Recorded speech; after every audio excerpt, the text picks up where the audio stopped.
आज दिन में अच्छा खासा नींद लिया था, इसलिए रात भर नींद नहीं आई। बादल के पास से जाने के बाद रात का खाना खाकर इधर उधर घूमकर लगभग रात 11 बजे मैं महाश्मशान पहुंचा था। उस वक्त महाश्मशान में एक जगह कुछ साधक एक साथ यज्ञ कर रहे थे। वही देखने तथा इधर उधर करने में रात के 1 बज गए थे। 1 बजे के बाद से महाश्मशान में एक पेड़ के नीचे बैठकर गुरु मंत्र व कुंडलिनी ध्यान करते करते सुबह हो गया। सुबह कुछ लोगों की चहल पहल व पक्षियों के आवाज को सुनकर आंख खुली। आज मैं जहां बैठा था उस जगह को महाश्मशान में आने वाले लोग अच्छी तरह देख सकते थे। कुछ लोग मुझे देखकर कुछ सेकंड के लिए सोचते। मैं जानता हूं कि उनके मन में क्या चल रहा होगा। मैं साधु बाबा की तरह कोई भगवान लाल काला पोशाक को पहनता नहीं, कभी लोअर टी शर्ट, कभी शर्ट जीन्स इत्यादि।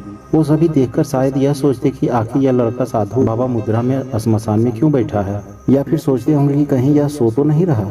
जो भी हो, आंख खोलने के बाद चेहरा धोने व थोड़ा नदी दृश्य देखने के लिए मैं घाट की ओर चल पड़ा। सुबह सुबह नदी के दृश्य बहुत ही मनोरमा था।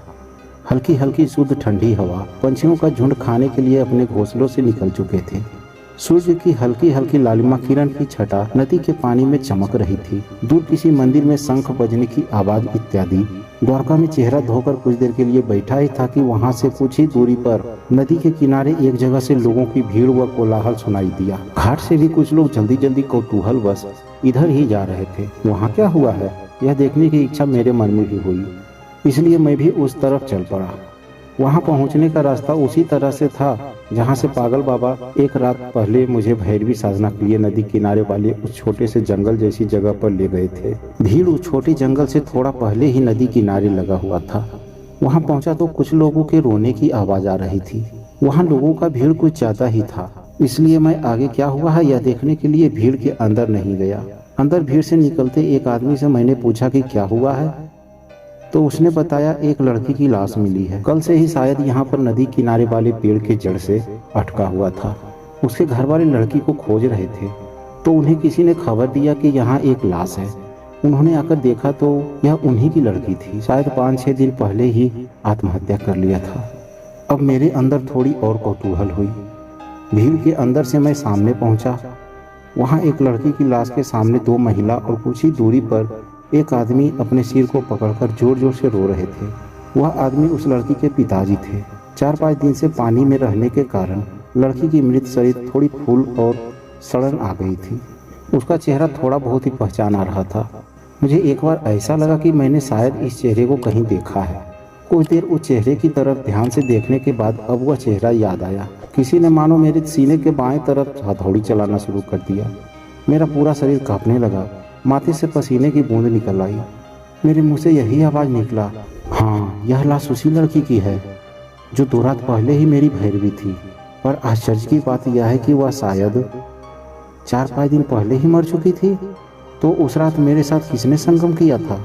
वह सुंदर चेहरा, वह सुंदर शरीर पर और उस पर मक्खी भन बना रहे थे।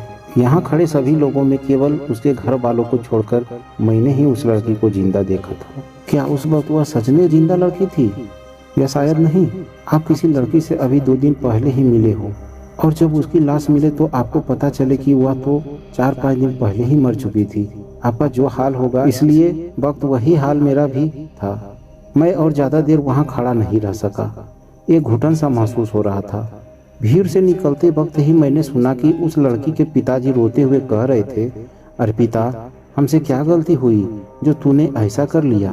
कुछ देर के लिए मैं अपने अंदर के सवालों में इतना खो गया था कि कहाँ जा रहा हूँ, क्या कर रहा हूँ, कुछ ख्याल ही नहीं रहा। मैं फिर से नदी के घाट पर जाकर बैठ गया। बीते परसों रात ही उस खूबसूरत लड़की को मैंने अपने इतना करीब पाया था। उसकी वह खूबसूरत मुस्कान जो हमेशा ही उसके होठों पर थी, एक एक दृश्य किसी फ्रेम पिक्चर की तरह मेरी आंखों के सामने से गुजर रहा था। जिस लड़की के बारे में कल से जानने को इतना उत्सुक था, आज यही सोच रहा था काश मैं कभी जानने की कोशिश ही न करता। काश आज उस जगह पर ना जाता। पर तारापीठ अब मुझे चौंकाने लगा था। दिमाग में कई सवाल दौड़ रहे थे। पागल बाबा से कई सवालों का उत्तर मुझे अभी भी जानना था, पर वो तो मुझे उलझाकर चले गए थे। आंखों के सामने 2 चेहरे घूम रहे थे, एक बहुत ही खूबसूरत और एक जो अभी देखा। अगर वह कुछ अलौकिक था तो मैं फिर उस चेहरे को देखना चाहूँगा, फिर उस लड़की से मिलना चाहूँगा, उसकी तारीफ करना चाहूँगा। पर अब घंटों बाद मन से आवाज़ आई कि आज जो दृश्य देखा, ऐसा सोच कि वह मैंने नहीं देखा। अभी भी मैं मेरी भैरवी बनी उस लड़की के बारे में जानना चाहता हूँ। सुबह नदी के मनोरमा दृश्य को देख अभी अभी चेहरा धोकर मैं घाट पर बैठा हूँ। कुछ दूरी पर नदी किनारे कुछ लोगों का कोलाहल है।